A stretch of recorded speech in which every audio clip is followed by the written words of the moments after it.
Aadmi party ಮೇಲೆ ಭ್ರಷ್ಟಾಚಾರದ ಆರೋಪವನ್ನು ಹೊರಿಸಿರೋದು ಅಂಡ್ ಆಮ್ ಆದ್ಮಿ ಪಾರ್ಟಿ ಕೂಡ ಇಲ್ಲಿ ಕಾಂಗ್ರೆಸ್ ಅನ್ನು ಭ್ರಷ್ಟಾಚಾರದ ಆರೋಪವನ್ನು ಹೊರಿಸ್ತಾ ಇರುವುದರಿಂದ ಇಲ್ಲಿ ಆಮ್ ಆದ್ಮಿ ಪಾರ್ಟಿಯ ಸ್ವಲ್ಪ ವೋಟ್ಗಳು ಕಡಿಮೆ ಆದರೂ ಕೂಡ ಅದು ಕಾಂಗ್ರೆಸ್ಗೆ ಜಾರಿ ಹೋಗುವಂತಹ ಪ್ರಮೇಯ ಇರುವುದರಿಂದ ಅಲ್ಲಿ Congress is indirectly helping BJP to get the votes ಅನ್ನುವ ಸೆಕೆಂಡ್ ಪಾಯಿಂಟ್ ಅನ್ನು ನಾವು ವೆರಿ ಕ್ಲಿಯರ್ ಆಗಿ ಹೇಳಿದ್ವಿ. ಪಾಯಿಂಟ್ ನಂಬರ್ ಥರ್ಡ್, ಈಗ ಅರವಿಂದ್ ಕೇಜ್ರಿವಾಲ್ ಅವರು ಸಿಎಂ ಸ್ಥಾನವನ್ನು ಬಿಟ್ಟ ನಂತರ ಅತಿಶಿಯನ್ನು ಒಂದು ಸಲ ಆದಂತಹ ಅತಿಶಿಯನ್ನು ಸಿಎಂ ಮಾಡಿದ್ರು ಕೂಡ ಅವರು ಕೂಡ ನಾನು ಆ ಸೀಟನ್ನು ಒಪ್ಕೊಳ್ಳಲ್ಲ, ನನಗೆ ಬೇಡ, ನಾನು ಪಕ್ಕದಲ್ಲಿ ಸೀಟ್ ಹಾಕಿ ಕೂರಿಸ್ತೀನಿ ಅನ್ನುವ ಧೋರಣೆಯಿಂದ ಆಮ್ ಆದ್ಮಿಯಲ್ಲೂ ಕೂಡ ಈಗ ನಾವೇನು ಹೇಳ್ತೀವಿ ಇಲ್ಲಿ ಅಮಿತ್ ಶಾ ಮೋದಿ ಆ ಕಡೆ ರಾಹುಲ್ ಗಾಂಧಿ ಇದಂತ ಹೇಳಿದ್ರೆ ಇದು ಕೂಡ ಒಂದು ಪಾರ್ಟಿ ಅರವಿಂದ್ ಕೇಜ್ರಿವಾಲ್ ಮತ್ತೆ ಅಂಡ್ ಟೀಮ್ ಓರಿಯೆಂಟೆಡ್ ಪಾರ್ಟಿ, ಇಲ್ಲಿ ಕೂಡ ಇಂಡಿಪೆಂಡೆನ್ಸ್ಗಳು ಇಲ್ಲ ಅನ್ನುವ ಒಂದು ಏನು ಇದಿತ್ತು, ಅದು ಕೂಡ ಬಿಜೆಪಿಗೆ ಪ್ಲಸ್ ಆಗಿತ್ತು. ಅದು ಮಾತ್ರವಲ್ಲ, ಈಗ ಲೋಕಸಭೆ ಎಲೆಕ್ಷನ್ ಆಗ್ತಾ ಇರೋದ್ರಿಂದ ಲೋಕಸಭೆಯಲ್ಲಿ ಸದನ ನಡೀತಾ ಇರೋದ್ರಿಂದ ಎಂಟೈರ್ ಬಿಜೆಪಿ ಟೀಮ್ ಮತ್ತೆ ಅವರ ಏನಿದೆ cabinet it self is in Delhi, ಅವರೆಲ್ಲ ಸೇರಿ ಟೈಮ್ ಸ್ಪೆಂಡ್ ಮಾಡುವಂತಹ ಒಂದು ಟೈಮ್ ಸಿಕ್ತು. ಮೋರ್ ದೆನ್ ದಟ್ ಈ ಪೈಪೋಟಿ ಏನು ನಾವು ಹೇಳ್ತೀವಲ್ವಾ, ಫ್ರೀ ಬಿ ಪೈಪೋಟಿ ಏನಿತ್ತು ಈ ಸಲ, last time Aam Aadmi party ಮಾತ್ರ ಒಂದು ಫ್ರೀ ಬಿಗಳನ್ನು ಹಂಚ್ತಾ ಇತ್ತು, ಫ್ರೀ ಸ್ಕೀಮ್ಗಳನ್ನು ಕೊಡ್ತಾ ಇತ್ತು. ಈ ಸಲ ಕಾಂಗ್ರೆಸ್ ಮತ್ತೆ ಬಿಜೆಪಿ ಮತ್ತೆ ಆಮ್ ಆದ್ಮಿ ಪಾರ್ಟಿಗಳು ಮೂರೂ ಜನ ಕೂಡ ನಾವು ಕೊಡ್ತೀವಿ ಅಂತ ಒಬ್ಬರ ಮೇಲೆ ಒಬ್ರು ಬಿದ್ದು ಸ್ಕೀಮ್ಗಳನ್ನು ಅಲೌಟ್ ಮಾಡಿರೋದ್ರಿಂದ ಎಲ್ಲೋ ಅದು ಆಮ್ ಆದ್ಮಿ ಪಾರ್ಟಿಗೆ ಹೌದು ಸ್ಕೀಮಿಂದ ಇವರು ಸ್ಕೀಮ್ ಕೊಡ್ತಾರೆ, ಆದ್ರಿಂದ ಅದು ಒಂದು ಪ್ಲಸ್ ಪಾಯಿಂಟ್ ಆಗ್ತಾ ಇತ್ತು. ಇನ್ನು ಕೆಲವರು ಈ ಸ್ಕೀಮಿಂದ ಬೇಸತ್ತವರು ಇದ್ದಾರೆ. ಕರ್ನಾಟಕ ಮತ್ತೆ ಉಳಿದ ಕ್ಷೇತ್ರಗಳಲ್ಲಿ ನೀವು ಸ್ಕೀಮ್ಗಳನ್ನು ನೋಡಿದಾಗ ರಾಜ್ಯ ಸರ್ಕಾರಗಳು ದುಡ್ಡಿಲ್ಲದೆ ಒಂದು ರೀತಿಯ ಫೈನಾನ್ಷಿಯಲ್ ಕ್ರಂಚಲ್ಲಿರುವಾಗ ಇದು ಸ್ಕೀಮ್ಗಳು ಒಳ್ಳೆಯದಲ್ಲ, ಒಂದು ಸಲದಲ್ಲಿ ಆಮ್ ಆದ್ಮಿ ಪಾರ್ಟಿಯ ಸ್ಕೀಮನ್ನು ಒಪ್ಪಿಕೊಂಡಂತಹ ದಿಲ್ಲಿಯ ಕೆಲವು ಜನತೆಗಳು ಈ ಸಲ ಸ್ಕೀಮನ್ನು ಒಪ್ಪದೇ ಇರಲು ಸಾಧ್ಯ ಇತ್ತು. ಫಿಫ್ತ್ ಪಾಯಿಂಟ್ಗೆ ಬರೋದಾದ್ರೆ ನಾವು ಬಜೆಟ್ ಸೆಷನ್ ಏನಾಯ್ತಂದ್ರೆ ಮೋದಿಯವರ ಈ ಸಲ ವಿತ್ತ ಮಂತ್ರಿಯವರು ಸಬ್ಮಿಟ್ ಮಾಡಿದಂತಹ ಈ ಸಲದ ಬಜೆಟ್ ಅಲ್ಲಿ ಏನು ಜನಸಾಮಾನ್ಯ ಟ್ಯಾಕ್ಸ್ ಪೇಯರಿಗೆ ಏನಿದೆ 12.75 ಆಲ್ಮೋಸ್ಟ್ ಇರುವವರಿಗೆ ಇನ್ಕಮ್ ಇರುವವರಿಗೆ ಟ್ಯಾಕ್ಸ್ ಎಕ್ಸಂಪ್ಷನ್ ಏನಿತ್ತು ಅದು ಡೆಲ್ಲಿಯ ಆ ಟ್ಯಾಕ್ಸ್ ಪೇಯರ್ ಏನಿದೆ ಅವರನ್ನು ಸ್ಟ್ರೈಟ್ ಅವೇ ಬಿಜೆಪಿಗೆ ವೋಟ್ ಹಾಕ್ಸುವಂಗೆ, ಅಂದ್ರೆ they are almost saving 70,000 to 80,000 per annum ಅಂತ ಹೇಳುವಾಗ ವರ್ಷಕ್ಕೆ 80,000 ಸ್ಟ್ರೈಟ್ ಅವೇ ಅವರ ಸೇವಿಂಗ್ಗೆ ಹೋಗುವಾಗ ಈ ಇಂಡೈರೆಕ್ಟ್ ಸ್ಕೀಮಿಂದ 2,000 1,000ಕ್ಕಿಂತ BJP is already paid 80,000 rupees for the pocket of common tax payer ಅಂತ ಇರುವಾಗ ಅವರು ಕೂಡ ಬಿಜೆಪಿಯ ಕಡೆಗೆ ಒಲವನ್ನು ತೋರಿಸುವ ಚಾನ್ಸಸ್ ಇತ್ತು ಅನ್ನುವ ನಾವೊಂದು ಲಿಸ್ಟ್ ಹಾಕಿ ಕೊಟ್ಟಿದ್ವಿ.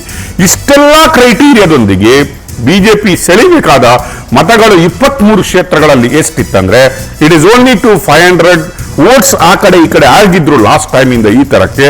BJP straight away gaining 23, last time 8 ಅಂತ ನೀವು ನೋಡಿದ್ರು, ಇಟ್ ಇಸ್ ಆಲ್ಮೋಸ್ಟ್ 31.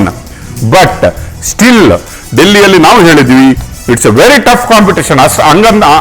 ಆ ರೀತಿ ಹೇಳಬೇಕಾದ್ರೆ ಏನು ಆಪ್ ಇಲ್ವೇ ಇಲ್ಲ ಅಂತ ಆಗುವ ಚಾನ್ಸಸ್ ಇಲ್ಲ. ಯಾಕಂದ್ರೆ ಡೆಲ್ಲಿಯಲ್ಲಿ ಇನ್ನೂ ಕೂಡ ಬಡತನದ ರೇಖೆಯಲ್ಲಿ ಇರುವವರು, ಅದಕ್ಕಿಂತ ಕೆಳಗಡೆ ಇರುವವರು ತುಂಬಾ ಜನ ಡೆಲ್ಲಿಯಲ್ಲಿದ್ದಾರೆ. ಹೊರ ರಾಜ್ಯದಿಂದ ಬಂದು ಡೆಲ್ಲಿಯಲ್ಲಿರುವವರು ಲೈಕ್ ಬಿಹಾರಿಂದ UP-ಯಿಂದ ಬಂದವರೆಲ್ಲ ಡೆಲ್ಲಿಯಲ್ಲಿದ್ದಾರೆ. ಅವರು ಡೈರೆಕ್ಟ್ಲಿ ಬೆನಿಫಿಟ್ ಆಗಿದೆ ಅವರಿಗೆ ಆಮ್ ಆದ್ಮಿ ಪಾರ್ಟಿಯ ಅರವಿಂದ್ ಕೇಜ್ರಿವಾಲ್ ಅವರ ಸ್ಕೀಮ್ಗಳು.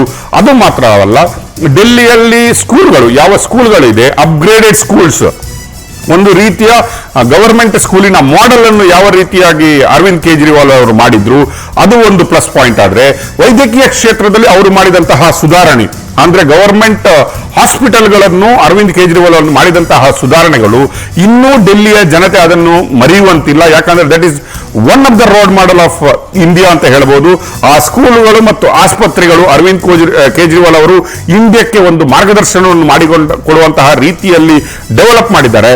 ಇದನ್ನು ಅಷ್ಟು ಬೇಗ ಬಿಜೆಪಿ ಯಾವುದೇ ರೀತಿಯ ಒಂದು ಸ್ಟ್ರಾಟಜಿಗಳನ್ನು ಮಾಡಿದ್ರು ಇನ್ನೂ ಡೆಲ್ಲಿಯ 50% ಜನಗಳು ಅದನ್ನು ಮರೆಯಲ್ಲ ಅನ್ನುವ ಒಂದು ಏನು ಸರ್ವೆ ಇತ್ತು ಅದು ನೋಡುವಾಗ it is not that easy to BJP also take over in last time ತರ ಆಮ್ ಆದ್ಮಿ ತಗೊಂಡಂಗೆ 60 to 80 ಹಾಗೆ ಇಲ್ಲ.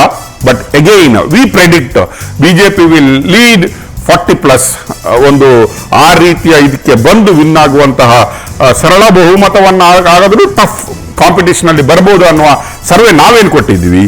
ಆ ಸರ್ವೆ ಪ್ರಕಾರ I am seeing here 36-28 Congress ಲೆಕ್ಕಕ್ಕುಂಟು ಆಟಕ್ಕಿಲ್ಲ. ನಾವು ಮುಂಜಾನೆ ಹೇಳಿದೀವಿ, ಈ ಕಾಂಗ್ರೆಸ್ ಎಲ್ಲೂ ಕಾಣ್ತಾ ಇಲ್ಲ. ಅಂಡ್ ಕಾಂಗ್ರೆಸ್ ಇನ್ನೂ ಬುದ್ಧಿ ಕಲ್ತಿಲ್ಲ ಅನ್ನೋದಕ್ಕೆ ಅಗೇನ್ ಡೆಲ್ಲಿ ಎಲೆಕ್ಷನ್ ಈ ಟ್ರೆಂಡ್ ಏನು ಈಗಿನ ಇನಿಷಿಯಲ್ ಟ್ರೆಂಡ್, ಈಗ ಇದು ಏನಿದೆ ಪೋಸ್ಟ್ ಬ್ಯಾಲೆಟ್ ವೋಟ್ಗಳ ಕೌಂಟಿಂಗ್ ಮಾತ್ರ ಆಗ್ತಾ ಇದೆ. ಐ ಥಿಂಕ್ ಇನ್ನು EVM ಬಾಕ್ಸ್ಗಳು ಓಪನ್ ಆಗ್ತಾ ಇರಬೇಕು. But still Congress is not learned, Congress ಬುದ್ಧಿ ಕಲ್ತೇ ಇಲ್ಲ ಎನ್ನುವುದಕ್ಕೆ ಡೆಲ್ಲಿಯ ಈ ಚುನಾವಣೆ ಕೂಡ ರೀಸನ್ ಆಗುತ್ತೆ. ಯಾಕಂದ್ರೆ ಅವರು ಆಮ್ ಆದ್ಮಿ ಪಾರ್ಟಿ ಒಟ್ಟಿಗೆ ಕೂತ್ಕೊಂಡು ಏನಾದರೂ ಟುಗೆದರ್ ಅವರಿಬ್ಬರು ಒಟ್ಟಾಗಿ ಹೋಗಿದ್ರೆ ಇನ್ನೇನೋ ಸ್ವಲ್ಪ ಬೆನಿಫಿಟ್ ಆಗ್ಬೋದಿತ್ತು. ಸ್ವಲ್ಪ ಪರ್ಸೆಂಟೇಜ್ ಆಫ್ ವೋಟ್ ಅಲ್ಲಿ ಆದ್ರೂ ಕೂಡ ಡೆಲ್ಲಿಯಲ್ಲಿ ಮೋಸ್ಟ್ ಡಿಫರೆನ್ಸ್ ಆಗುತ್ತೆ ಅಂತ ಹೇಳೋದಕ್ಕೆ. ಇಲ್ಲಿ ನೋಡಿ, ಈಗ 36 and 28 ಆಲ್ಮೋಸ್ಟ್ ನಾವು ಏನು ನಂಬರ್ ಹೇಳ್ತೀವಿ, ಮ್ಯಾಜಿಕ್ ನಂಬರ್ ಅಂತ ಏನು ಹೇಳ್ತೀವಿ, 36 BJP is already touching that point. 27 ವರ್ಷದ ವನವಾಸ ಏನಿದೆ ಬಿಜೆಪಿ ಅವರು trying to get very hard. ಈಗ ಡೆಲ್ಲಿಯ ಜನತೆಗೆ ಇನ್ನೊಂದೇನಂದ್ರೆ ಈ ಸೆಂಟ್ರಲ್ ಗವರ್ಮೆಂಟ್ ಮತ್ತೆ ಸ್ಟೇಟ್ ಗವರ್ಮೆಂಟ್ ಫೈಟಿಂಗ್. ಆ ಕಡೆ ಬಿಜೆಪಿಯಲ್ಲಿ ಸೆಂಟ್ರಲ್ ಗವರ್ಮೆಂಟ್, ಈ ಕಡೆ ಸ್ಟೇಟ್ ಗವರ್ಮೆಂಟ್, ಅಲ್ಲಿನ ಲೆಫ್ಟಿನೆಂಟ್ ಗವರ್ನರ್ ಏನಿದ್ದಾರೆ ಅವರ ಮತ್ತೆ ರಾಜ್ಯ ಸರ್ಕಾರದ ಫೈಟ್ಗಳನ್ನು ನೋಡಿ ನೋಡಿ ಸಾಕಾಗಿ ಅಟ್ಲೀಸ್ಟ್ ನಾವು ಉದ್ಧಾರ ಆಗ್ಬೇಕಾದ್ರೆ ಇಲ್ಲಿನೂ ಬಿಜೆಪಿ ಬಂದ್ರೆ ಅಲ್ಲಿನೂ ಸೆಂಟ್ರಲ್ ಗವರ್ಮೆಂಟ್ ಬಿಜೆಪಿ ಇದ್ರೆ ಸ್ವಲ್ಪ ಆದ್ರೂ ಬೆನಿಫಿಟ್ ಆಗ್ಬಹುದು ಅನ್ನೋ ಥಿಂಕ್ ಮಾಡೋ ಮತದಾರರು ಇರಬಹುದು ಈ ಸಲ ಅನ್ನೋದಕ್ಕೆ. I think 36 and 28 still BJP Aam Aadmi ಪಾರ್ಟಿಗೆ ಅಷ್ಟು ಈಸಿ ಇಲ್ಲ ಈ ಟ್ರೆಂಡ್. ಮತ್ತೆ ಲಾಸ್ಟ್ ಯಾವುದು ಎಕ್ಸಿಟ್ ಪೋಲ್ ಅಲ್ಲಿ 8ರಲ್ಲಿ 6 ಜನ ಬಿಜೆಪಿಗೆ ಫೇವರ್ ಮಾಡಿದ್ರೆ 2 ಜನ ಆಮ್ ಆದ್ಮಿ ಪಾರ್ಟಿಗೆ ಕೊಟ್ಟಿದ್ರು. We are seeing here the trend goes as per the exit poll.